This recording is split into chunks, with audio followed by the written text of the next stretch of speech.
Hello everyone, বৃষ্টি স্নাত সকাল।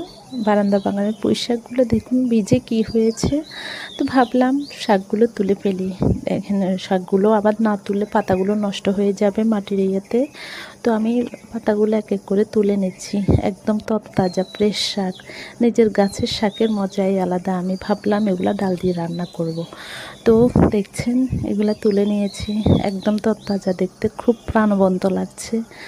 আবার খুব খারাপও লাগছে যে নিজের গাছের শাকগুলো তুলে ফেলছে, এতদিন পানি দিয়ে যত্ন করে আগলে রেখেছি। তো কি আর করার, শাকগুলো না তুলে উপায় নেই, কারণ শাকগুলো যদি এখন না তুলে পাতাগুলো একদম শক্ত হয়ে যাবে এবং নষ্ট হয়ে যাবে, পোকামাকড়ে খেয়ে ফেলবে এবং ডাঁটাগুলোও শক্ত হয়ে যাবে।